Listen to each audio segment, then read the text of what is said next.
segments, okay? You ready for that? For each. Hey, it's All Day Live again this week. It was last week. It was alive weeks behind us. Now it's ahead of us. And we're going to hear about some things this time on All Day Live. I'm WillPWilson, the host and producer, from Stew-Webb, world-renowned journalist, Veterans Today, if you want to find some of Stew's work, editorials, whatnot. He's a renowned whistleblower. And we've also got Doc Croft. That's doccroft@gmail.com if you want to email him. And that's Dr. William Croft, the author of Anatomic-Pathology. And he is an anatomic pathologist. I'll get this straight. It's Operation-Synapse is the book that he's written, and that's what's behind us. And anatomic pathology, which I think would be interesting for us in a time where our planet's in an extinction event. I think anything at this time, even non-atomic, because that's what nuclear is. So, we have to look at things from different perspectives. Maybe it's time that we listen to Dr. Croft, have Stu help us find some things out as well. Stu, let's get to it. We've got you got us some things to look at for All Day Live in the future, and all of us staying alive, right? Yes, and that's very true. And I want to thank you, Will, for having us on again this evening. But what I want to report on tonight, and in particular, besides the fascinating information Dr. Croft's going to be bringing you, is about Area 52, which is the alien base. I call it the fallen angel because of my belief in God and Christ, and they're fallen angels and not aliens, but people can believe what they want, but they're the enemy, and they're satanic, and they're a very big threat to all humans down here on the planet. And many people know about Area 52. They've referred to it over the years as Area 51, but I do have on my website in the left-hand column, you can take a look, a 20,000-year-old picture of a satanic hologram at Area 52, the alien base. And that was given to me as a gift from somebody that had, should we say, a toy to access to be able to take that type of a picture. Okay, but with that said, there's a new base that was reported on about a year and a half ago, where an NSA whistleblower came forward. It wasn't Snowden; it was another one that talked about the new base underground at Utah, out there out to the east of Salt Lake City. And that's the big spying base. And I've been informed over the past 6 weeks from various sources that I've had over the years, high-level government, that are aware of that base and aware of things inside the base. Apparently it's about 7 floors, 6 of them underground. And each floor contains computers, more computers, as an example, on one floor than the whole District of Columbia or District of Criminals and their 10 square miles combined of all their laptops and everything the government has in Washington. One floor has more computer capability than all those computers combined. So that will give you an idea on the technology. Now, what they've got hooked into this apparently is an underground facility that they've been building, and I'm aware that they were doing it out of Richfield, Utah, which is southeast of there, off of I-70 directly on the north side, and it's north of Lake Powell. And because I went through there in 94 and 95 and saw a boring machine coming through the side of a mountain in the middle of the night, and I see all these lasers flashing, I thought it was some cop on me. And I'm looking in the rearview mirror and not seeing anything, and I'm looking around. It's nearly blinded me, and I'm seeing it come through the side of the mountain, and I got out of there. But I went back later and looked, and there was a gravel road, on the trip back to Denver from Vegas.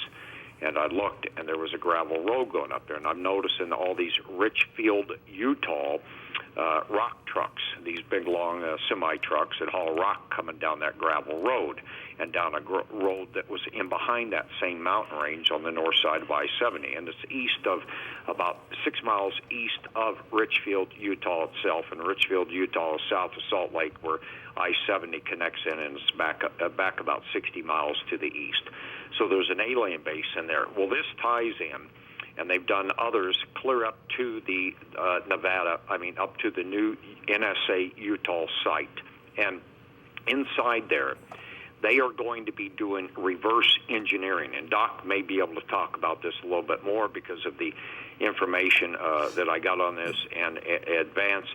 They're going to be, this is super advanced, reverse engineering, they're calling it. And they're going to be doing it on humans. Now, I'm aware, and Gordon Duff himself of Veterans Today touched on this in an article probably a couple months ago after the naval shooting, how they're able to take control of people's minds and plant things in, like the naval yard shooter.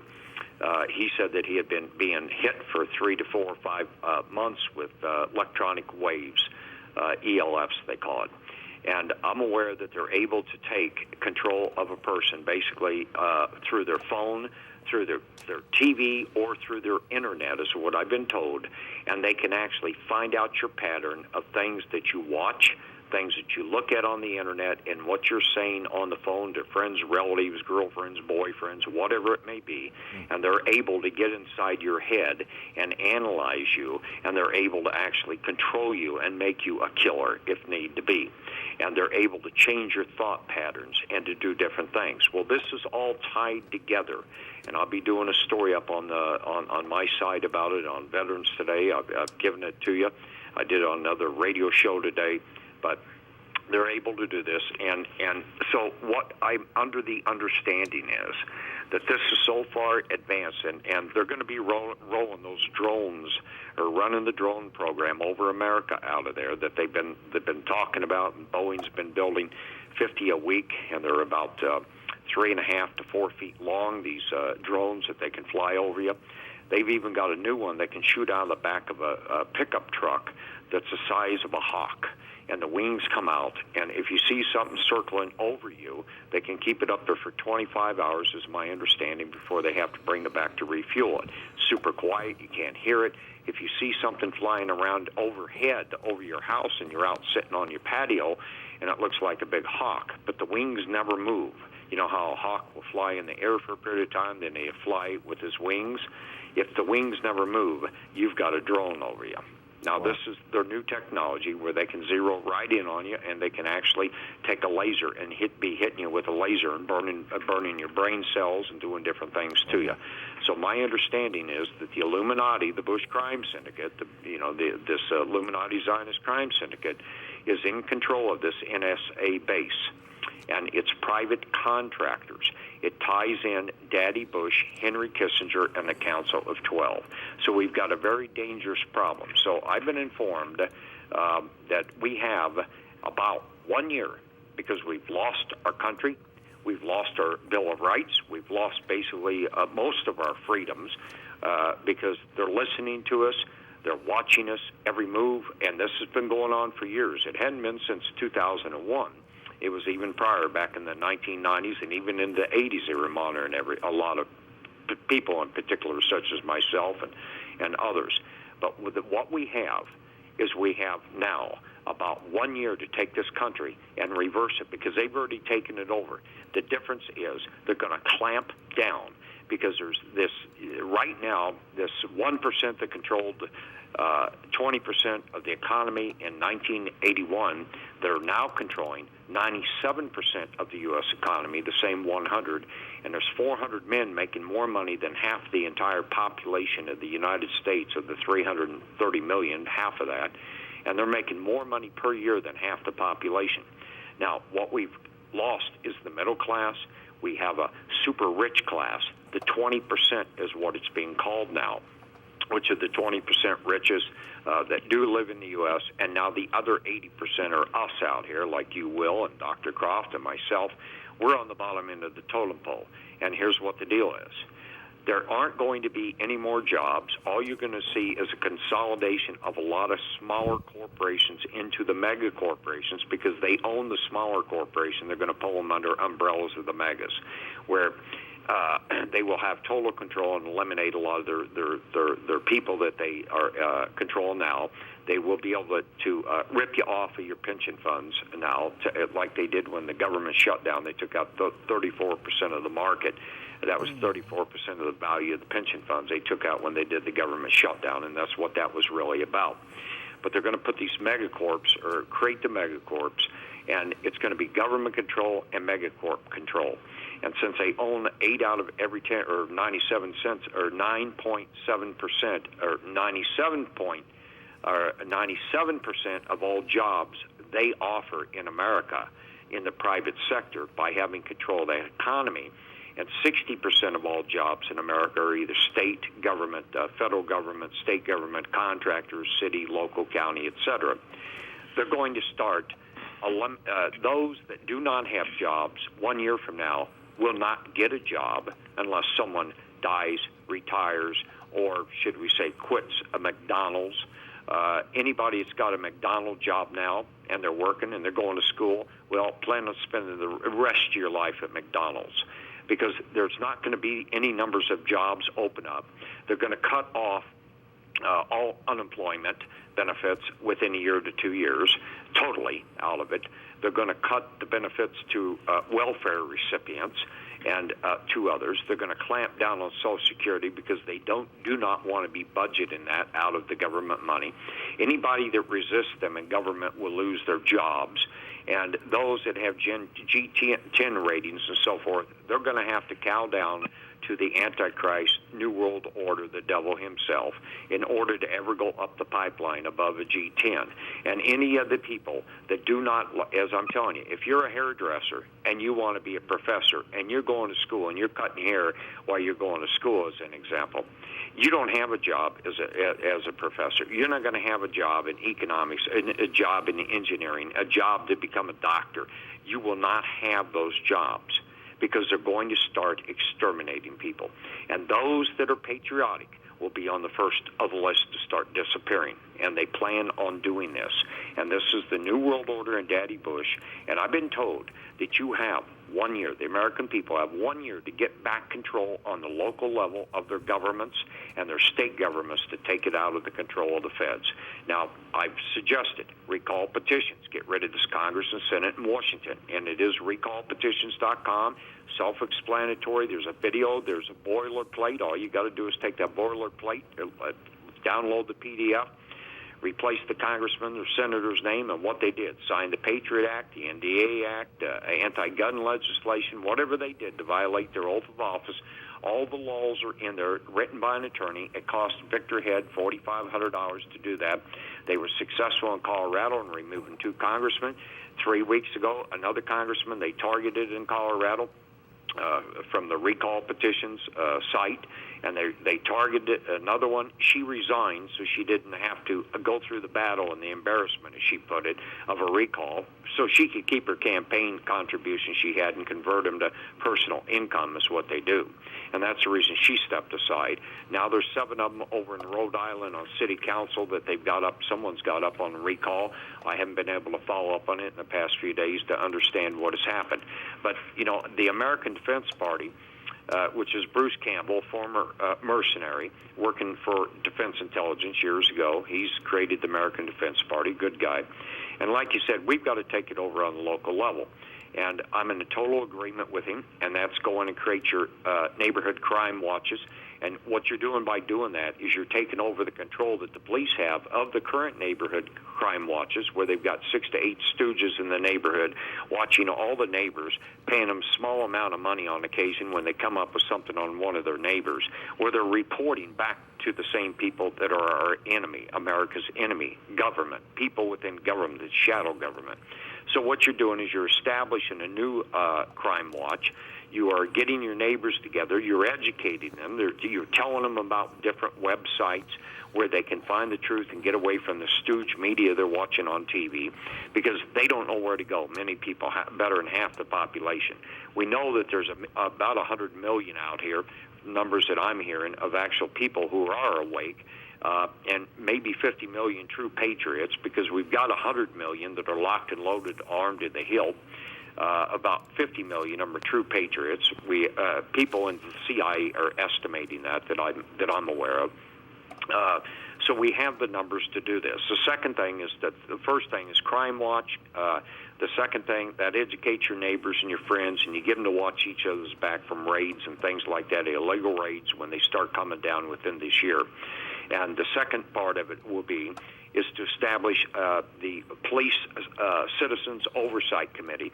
By forcing this down the city council's throat, you get 100 people up there demanding it be done. You force it down, or you do recall on them if they don't go along with it, and remove them. And because we've got to stop the police brutality, the illegal arrests, the illegal incarceration of people in this country, and that goes on a daily basis in your local community where many people don't even see it or know about it. This would put a halt to that, because then when they report a brutality by the police or illegal arrest, the cop can be removed from his job and fired, and then he gets carted off to prison for violating the person's Bill of Rights or constitutional rights. So that solves two problems, and the third is to reach out, like the American Defense Party, Bruce started it, recommends, is to reach out to people inside the military, because we all know somebody in the military, or know somebody's kid in the military, or have a neighbor, a friend, or a co-worker who has a kid in the military. Reach out to them to make them understand that one of these days the military and the good guys may have to take over this country and shut down all the bad. And I say that because there's been a lot of generals that have been fired and colonels that have been fired, and the ones that have been fired in recent months are the ones that would shoot you in a heartbeat in the head at the orders of Daddy Bush if necessary. They're the ones answering to APEC, the American-Israeli Pact, which is espionage, Israeli New World Order, Illuminati espionage against the United States of America. And they are the ones involved in Jonathan Pollard spy ring, set America back for 10 years, stole nuclear material, laundered it through Russia, first through Israel, Russia, etc., and which gave North Korea and others nuclear capability. So we can make change if people want to really get into action. We can have change. Otherwise, we're going to have a civil war, is my understanding, possibly by the end of this year. So if you want to make it a peaceful revolution, nonviolent, you better get on the stick now and think about what I've just said, because at the end of the year, the clampdown's coming on the American people. With that said, I'd like to take the opportunity to introduce my friend, Dr. William Croft. He's a scientist, a former veterinarian. He worked for the Department of Defense. He's written a book. He has a tremendous amount of information on various subjects. One I would like for him to touch on tonight is about mold and the epidemic of mold, but among other things. And William, with that said, I want you to kind of as well introduce yourself and tell them what kind of services you have available as well. Well, thank you, Stu. It's really great to be on the program. Thank you for inviting me. I'm an anatomic pathologist.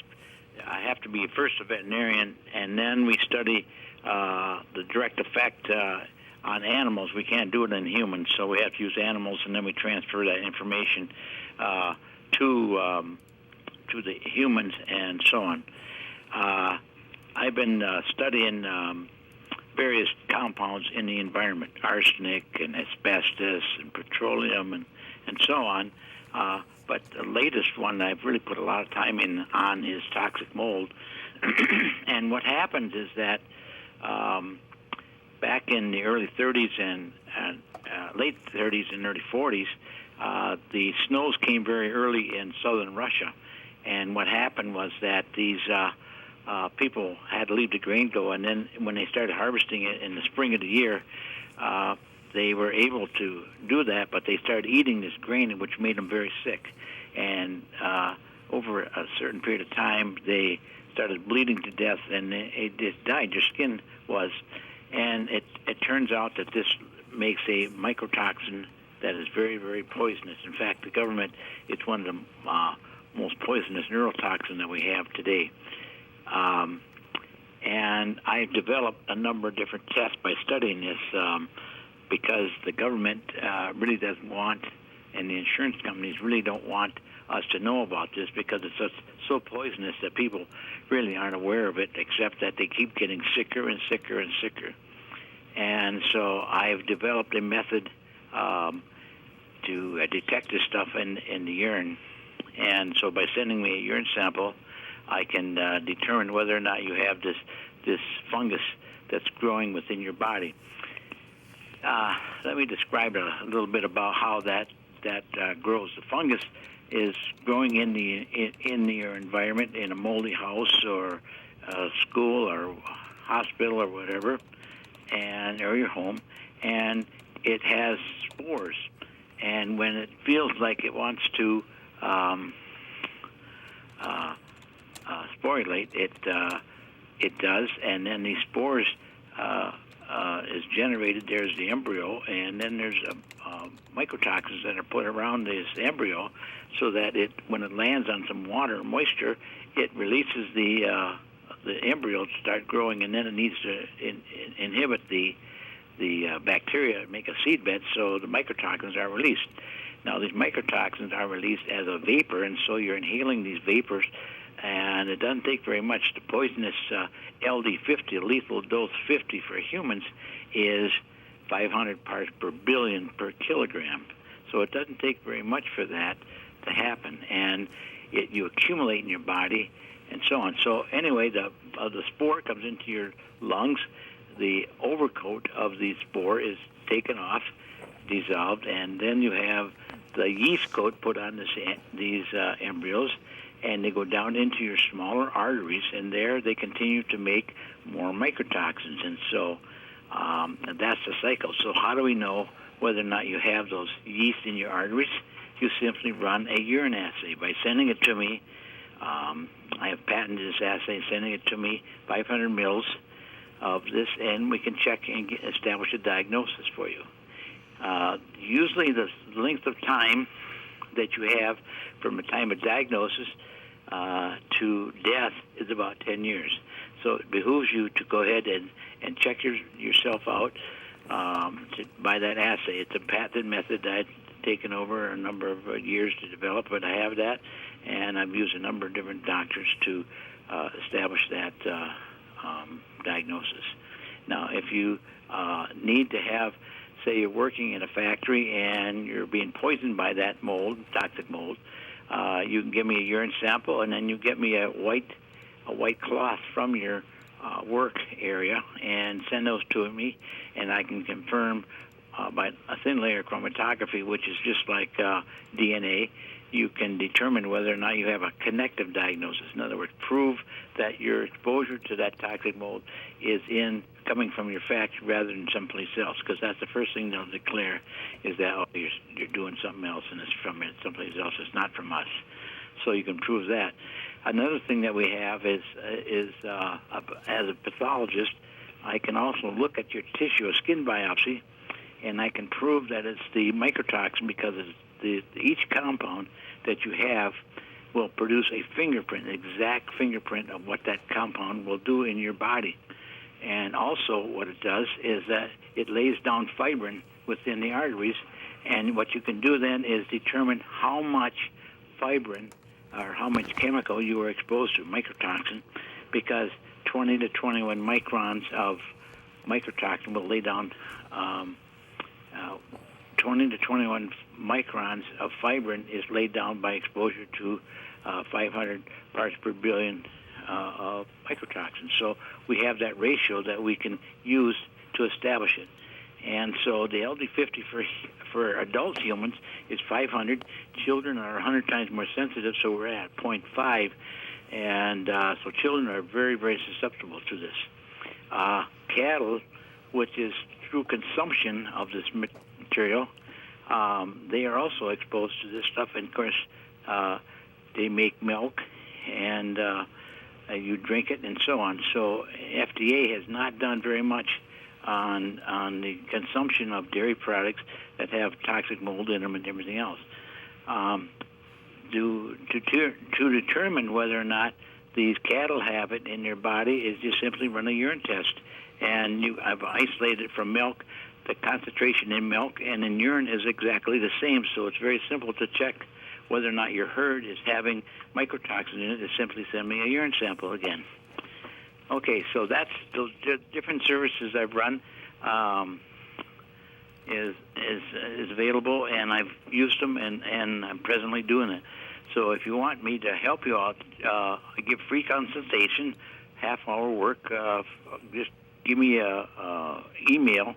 My email is doccroft@gmail.com.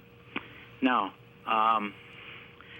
as far as the mold is concerned, the insurance companies, I explained how the mold was very toxic in Russia. Well, that was also brought over here in 1986, in 83 actually. I started working on a family in Chicago that were suffering from this. The son couldn't keep his motorcycle and his snowmobile on the trail, and eventually he was poisoned. He was going around and he got run over by a police car because he couldn't get out of his way. So what happened was that down in Texas, where a family was being poisoned by this stuff in their house, a pipe ruptured and it generated this toxic mold, and there was a banker in there that was severely poisoned with this, and then the family filed suit against it, and farmers was in a jury trial was issued to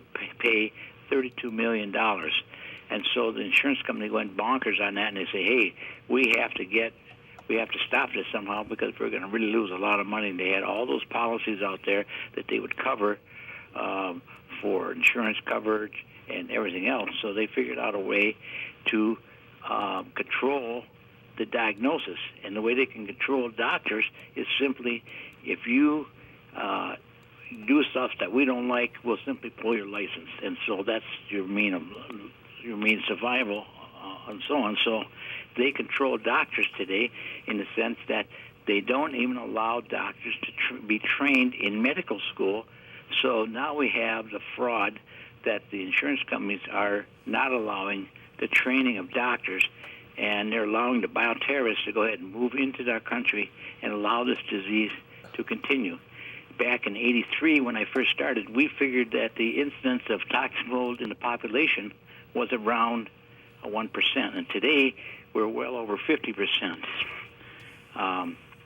So what's happening then is this fraud on the insurance companies. The bioterrorist is very easy to poison school children. All they have to do is jump up on the roof with a ladder, poke holes in the roof, and you got water flowing in it. Whenever you got water, that's the main life and support for fungi to grow. That's the key thing for fungi to start generating these mycotoxins. And school kids are our major source of resources for our country, because without the kids, what do we have? Not much. So, and it also affects their intelligence. It really attacks the brain and so on. And one of the big things is problem solving that this mycotoxin does. It's used presently as a biological war weapon.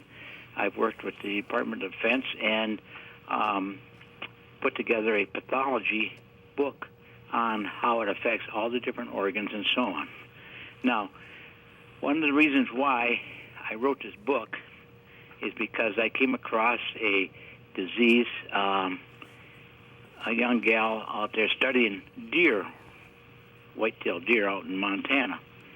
And she found that the testicles were undescended in the male bucks, and in the females, the udders were being moved forward, which would allow them to be traumatized in the brush and so on. So, and then they had overbite or underbite. And so she said, well, Dr. Croft, would you please come out and help me verify these lesions that I'm observing for the last 4 or 5 years? She'd written a paper on it and so on. And so one January day, I jumped in my car and drove out to Montana from Madison. And I soon found that I collected tissue. There's 5 different deer that died, and we did an autopsy or necropsy on them, and I took the tissue back, and I started examining them. And these deer, they supposedly were what you call chronic wasting disease. But when I looked at these deer, they had a classical chemical poisoning. In other words, there was edema within the lung tissue.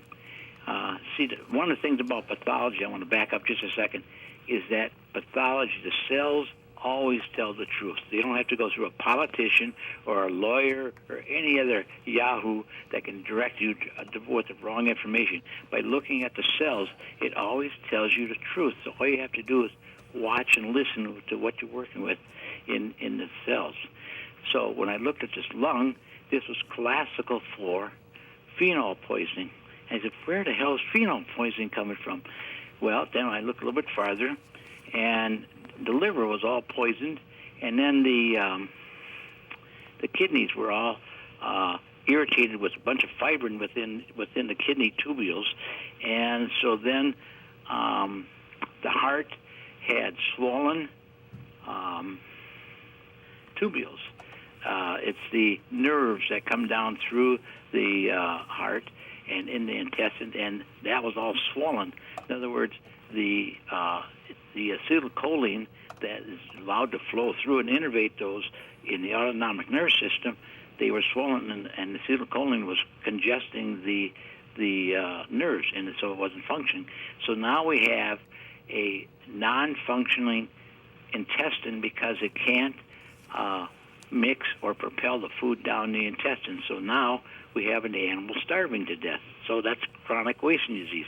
But when I looked at the brain, here I see all these swollen nerves, which is considered Swiss cheese brain, or Creutzfeldt-Jakob's disease.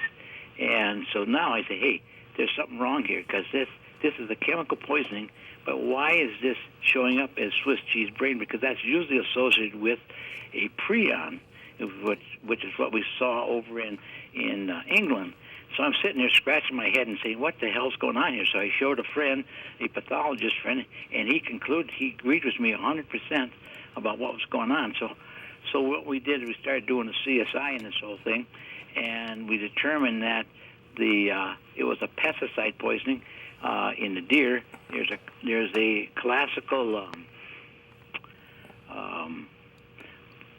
pesticide that was causing this, and of course I wrote all up about this in the book, and that's where you should read this. In fact, I have it on. You can go on the web and get this for the hardcover, softcover, and also it's available in the email, which is only $3.99. So you can get that on your computer, and you can read all you want about what the whole thing happened and what I did with disease in the deer. And so then we started looking at the point is the deer over not the cows, the mad cow disease, and there's a number of people over there that said, hey, they didn't agree with this prion, but they were forced to do it. The insurance company, in the defrauding of what the pharmaceutical company generated this chemical, and so then they said, well, there's going to be a lot of people dying. Well, we're going to have to create a disguised disease, and so that's what the people did over there. They went and created a disguised disease that covered it all up. I remember as a young veterinarian, this happened all in 1986. I remember back then that the farmers at the local feed mills were just so scared and petrified to the fact that, boy, if that disease ever came into this country, we wouldn't have any industry, livestock or anything, because it would totally wipe them out. And so there's lots of fear that was really created in that whole thing. So, and that's also in the book, and how it all is put together. So that is, and there's a number of different issues that were brought up in the book that was I became aware of. One of the things is about every 50 or 60 years, we always have, it seemed like through history, we've always had a new weapon of some kind against people. And just like Illuminati and what Stu is talking about, on how they're going to be controlling people and so on. In the 1986 and through that year, the enemy, the bioterrorists and so on, they were able to activate a number of infectious agents through their mind and through the energy. You don't think your mind has energy, but your brain really has a lot of energy, and you can focus and cast that type of thing on certain organisms to activate it. And in the book, we talk about that and how the energy and how to neutralize that type of energy. So it's a really a fun read for somebody that is interested in that material. I've had a good friend that read that book, and he said, "Oh my God, I've read over 100 books of this kind of thing," and I really enjoyed Upton Sinclair's book about how the slaughterhouses and so on, and you get FDA forming and so on.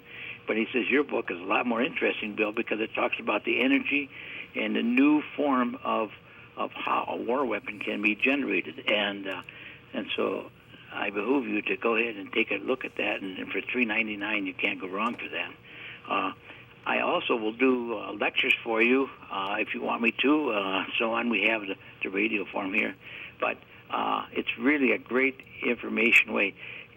Back in the early, in the Philadelphia experiment, we have the forced use of energy to put people into bulkheads of ships and so on.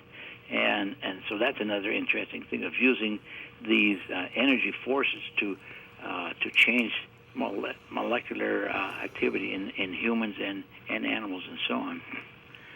So I guess, Stu, do you have any questions of me or whatever I can talk about now? I do have, but go ahead, Will. Are you still there? Well, yeah, I've always got a couple hundred questions, and then there's a couple hundred Shoot more, 'em. and I'm sure I got a couple of thousand people with the couple hundred that they got also. And I think it's important right now. We're in an extinction event, and it seems like it's more than just nuclear. Am I wrong? It seems No, like that's right. And the population is at about 6 billion, and what they want to do is reduce it down to about 2 billion, the Illuminati, because you see a large population is very hard to control, so you don't want to reduce it down. And see, here's the other thing.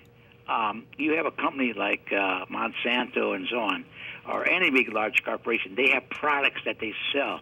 If you want to control a big, huge company, all you have to do is come out and say, hey, this is a bad product. When you go to the store, do not vote for it. In other words, do not buy that product.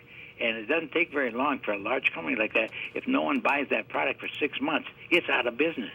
They'll go this, and they'll start dogging each other and things like that. But that's how you can control big corporations. Simply do not buy their product, see? Well, they look at the United States as a corporation.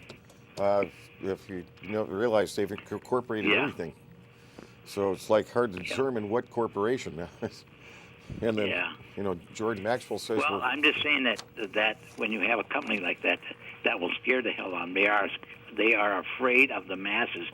People still have power if you get organized and act.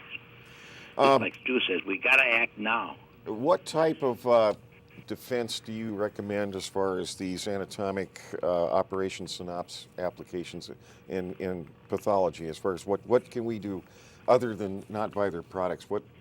How do we avoid it? What do we do? How do we cleanse? Well, as a pathologist, there is, we got radiation coming in from Japan right now. Yeah.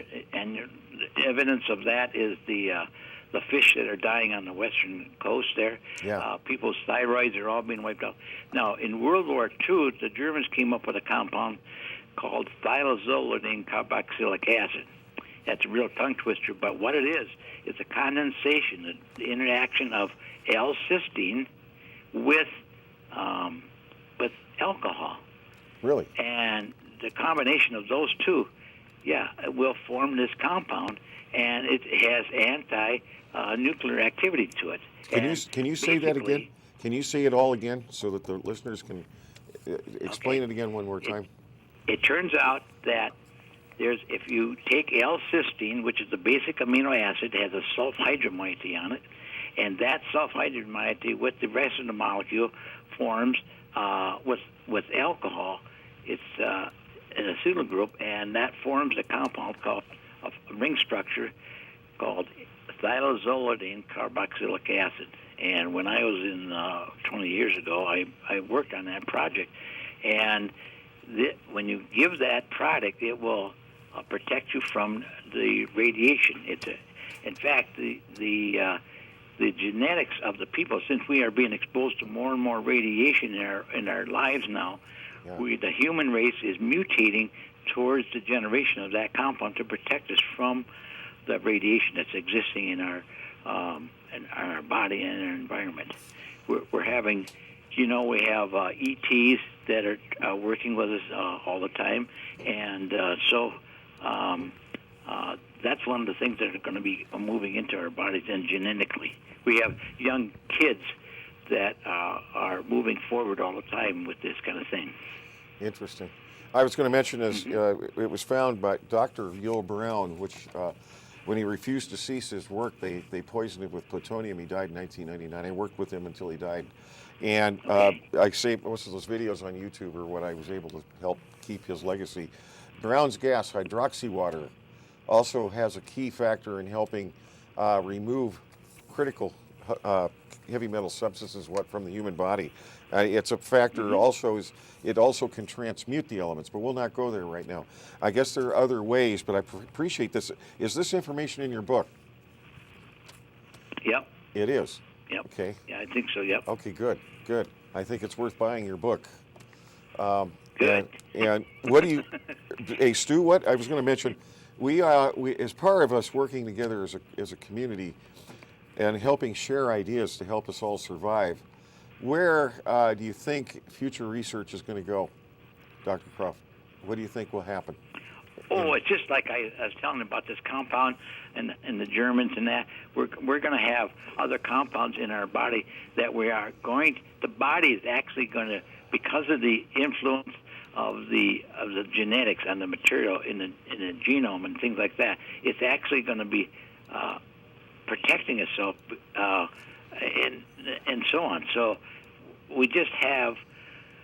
Oh, if you believe in spirit and in the modes and actions of that, we're just going to be we're moving forward every day with new forms of genetic material to protect us. You see, some of the most sensitive cells in your body is your bone marrow, but that's where all our knowledge of our human race is stored. That's the library of who we really are, and it's all in your bone marrow. And so your body will start protecting and using that information to protect itself against that. Really? We have, definitely, yeah. We also have a very, very close working relationship with the ETs that have protected us and worked with us very closely. It's going to be, Stu, I think it's time that veteranstoday.com start covering more on this issue. And Dr. Croft, I think they should start publishing your reports in Veterans Today. I think you better talk to Gordon Duff about that, right, Stu? Oh, well, Okay. I've talked to Doc Croft already about it, and we're working on some stuff. Yeah.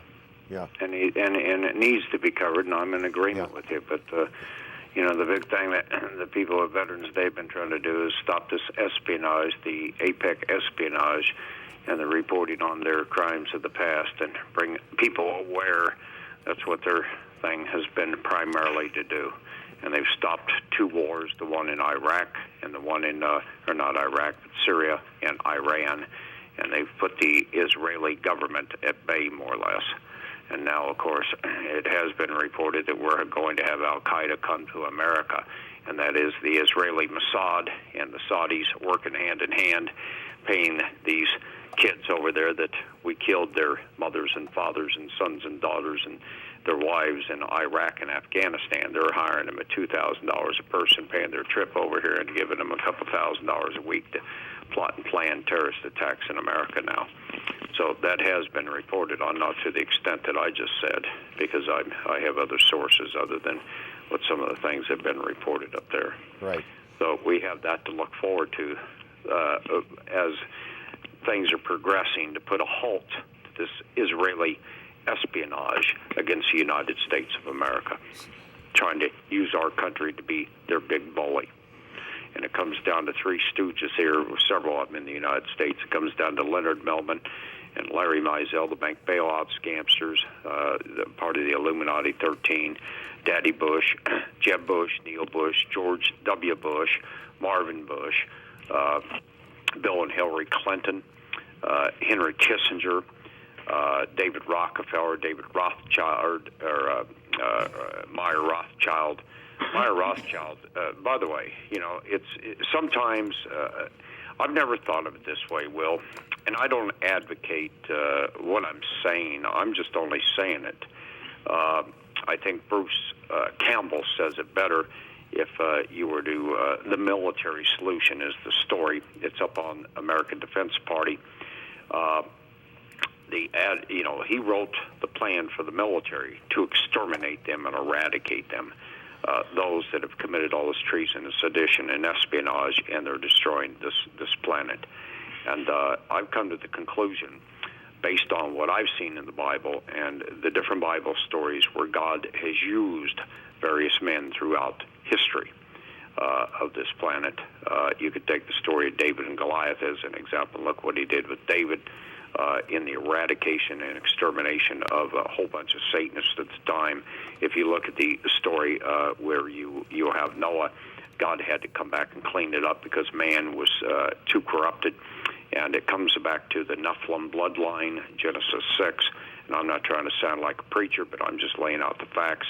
We have the fallen angels, which are the aliens. We have that mating with human. And I'm aware, according to sources, and I've confirmed it through 3 to 4 different sources on this that are in the know, we've got about 20 million of them in human form walking the planet. And this is where they've mated with humans. And then we've got about 200,000 of them at the very tops of governments and corporations around the world that answer to this Council of 12 that are, and the council itself, the 12 men, are and worship the devil. They are fallen angel possessed themselves. I did a story on Melman and Daddy Bush and Larry Mizell. It's called Daddy Bush, the Illuminati Wizard of Oz. It's on the front of my website. And that gives them a 6th, 7th, 8th, 9th, 10th, 11th, and 12th sense. It gives them insight because of their possession and allowing them to take over their body. If they mate after they've been taken over, they actually create non-soul human beings, and this is the Nephilim bloodline. But that's what they're trying to do. They're trying to run a human race. They hate us. They hate all humans because we have power and authority over them, and God told us that, and we can cast them out. We can cast them out of humans, etc., with faith and belief. And that comes back to the spiritual side of me, should we say. And people are going to have to armor up, like it says in Ephesians 6. They're going to have to armor up with God's armor in order to fight this, I believe, to a major degree, unless we put a halt to it now. And I believe that, sometimes eradication has to happen. If you look at what they've done, 1.5 million people in Iraq are dead. Civilians, we have about 50,000 troops that are dead between Iraq and Afghanistan that are non-reported. They always, our government has a tendency to tell us the true numbers 3 times over. It increases every decade, and then we get closer to the true numbers. They're saying about 7, 8, 10,000 kids now are dead. That's wrong. It's 50,000 plus. They do wars based on oil. They do wars based on drugs like heroin. Afghanistan's alive only because, they're benefiting Melman, Daddy Bush, different members of Congress, such as the Senate Lieberman, former Senator Lieberman. He was benefiting. John McCain's a perfect example of an Israeli sold-out apex stooge. He receives money from that heroin that comes into the United States. They only keep going, Tom Bay Cuba alive, to keep the CIA redemption flights going over there to pick up the heroin and to process and bring it back into the United States. We've got to put a halt to it. So it comes back to, we got to do it on a local level. We got to take over at the local level, and your neighborhoods, your police departments, your city councils, your county commissioners, the local politicians. You've got to go in there on this next election, if it's possible, and we even last that long, and have 50 patriots running on the Democratic Party and on the Republican Party, both, for the same seat, and out the New World Order, and do recalls on these people, and have somebody set up on the side to run against them after the recall starts, the recall election. We've got to do it now. We have 1 year. They've already taken over. We have the opportunity for 1 12-month period of time, approximately, to take it back in the form of, if necessary, it will turn to brute force. It will have to turn to brute force if people don't get involved now. I'm just telling you, Will. Yeah. 1 year from now, people are going to look back and they're going to say, maybe Stu was right, because they're not going to hear Will Wilson on the radio because they exterminated him. They're not going to hear about Stew-Webb because they tried to exterminate him, and he's out exterminating them. Well, I was going to mention this. As these young students here, Dr. Croft, what can they get a hold of you? Other than you got your email here. And it's doccroft@gmail.com. And I strongly recommend that some of these students, which I know quite a few, and I talk with quite a lot of them here, I think quite a few will be watching this program. And I'm looking forward to them getting a hold of you. And you're willing to lecture on this, and I'd like to focus on how this process of Operation-Synapse, your book. Are you going to have another book soon? Yeah, I'm getting ready to put out the book I worked on, for the pathology book for the Department of Defense. They really, the information is so inhibited by the insurance companies. It just really is amazing. Anybody that starts doing that kind of thing. But it turns out that the Department of Defense gave us a small grant, and so over the years I've been putting that together, and I'm going to send that book out. It's called the Pathology of Trichothecene Mycotoxins at Autopsy. And so that's the first one. And then the next one, I'm thinking about the book called The Final Rule. Okay.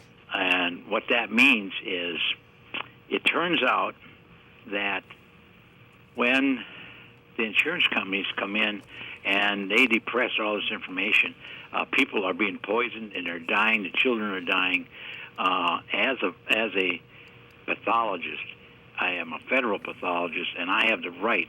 Congress has granted this under Public Law 107 to 188, Section 123, that pathologists of my stature has the final rule.